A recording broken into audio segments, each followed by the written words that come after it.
Welcome back to the channel, guys. Today we are looking at the Sylvan Arms SA5 Pro folding stock adapter. Let's do it. All right, let's take a look here. Now, I will say this. I did buy this as a blemished unit, so it was a little bit less than the non-blemished unit. According to Sylvan Arms, they said it was just the finish that was blemished. They said it was functionally, the same as a non-blemished unit. So thought I would take a look here. I will point out on the instructions, it does call out that it is for a 5.56 or a 308 build, right? So that's pretty nice.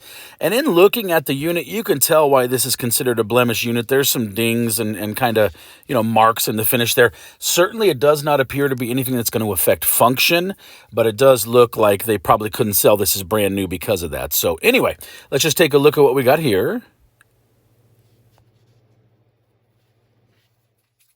Well, let's go ahead and get this thing installed. Let's set out all the parts here. I have 2 Allen wrenches and 2 little bolts with Allen heads on them, right? And then the tool to adjust the castle nut. I'm not going to take out this rear takedown pin. I'm going to hold it in so I don't drop it. And then basically just thread this folding adapter onto your receiver. Go ahead and thread it all the way in place. And then you're going to want to open the adapter up. That's how you get to this internal first mounting bolt is going to be behind that adapter. This one's already installed, so all you need to do is kind of center the folding adapter onto your receiver where it needs to be, and then go ahead and tighten this one up. There's another Allen-headed bolt that's the same exact size that you're going to chase in there right behind it. So you're going to see me put that one in. Let's tighten this one down, and then let's chase this second one right in behind it. And that's really just to make sure that these are both, locked in, held in place, so it's not going to, shake loose or anything like that. So I'm going to go ahead and get this second one on here. Again, you're going to put this in the exact same hole as the one you just tightened. You're just going to chase this down against the first one just to hold it in place. So let's go ahead and do that here.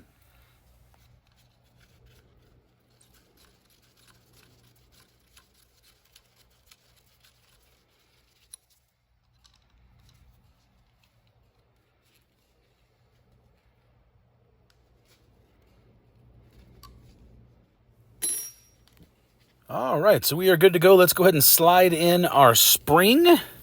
This is for that rear takedown pin. And then let's go ahead and set it off to the side for 1 second because we need to get this other little smaller bolt, this Allen-headed bolt and the smaller Allen key. And this is going to chase in there right behind that spring you just installed. I did that spring a little off camera here, so if you can see where I'm putting this Allen bolt here, that's where the spring went in as well. You're going to tighten this all the way down, of course.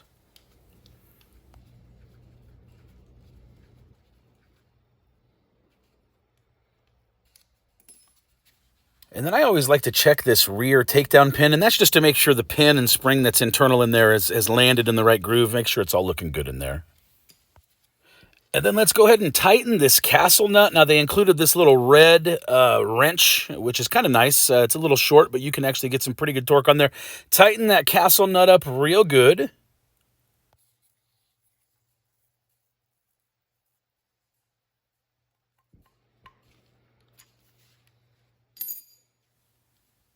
All right, let's get our pieces fitted onto the buffer tube. Oh, it helps if you have this one on there the right way, of course. Let's get this one on, and then let's slide on this end plate as well. Now, on my end plate, it has the quick detach, the QD mounting point.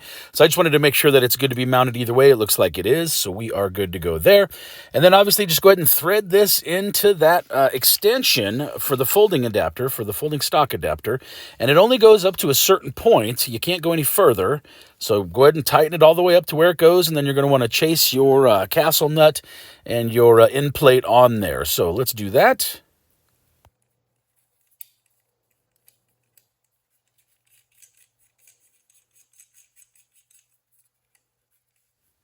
And then obviously you'd want to take your, armorer's wrench, or if you have one of those tools to tighten this castle nut, you're going to want to tighten that castle nut on there really good like.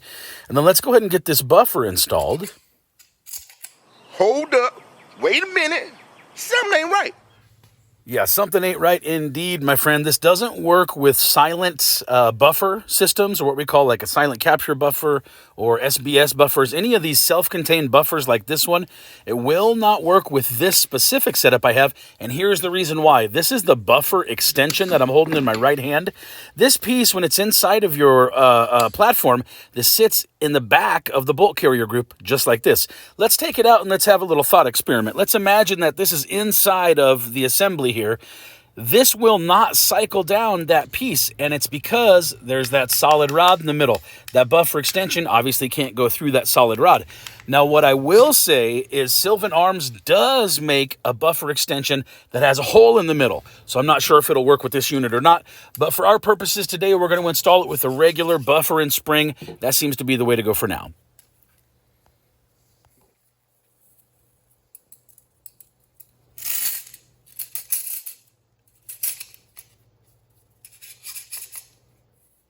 All right, we are good to go. Let's go ahead and get this thing put back together. I want to function test it just to make sure it cycles like it should. That was one of the things I came across when I was installing this with that silent buffer assembly. This thing would not cycle. So I'm just going to get it put back together. I want to make sure it cycles, and then we'll make sure we are good to go. Obviously, here's the buffer extension piece. That does need to go in there. Push the button, and then it'll slide right in. Then you can close your stock and function like normal. Let's check it out. All right, and everything is looking good here. I just want to say I appreciate you guys. I wanted to say thanks for watching, and hope you all have a good one.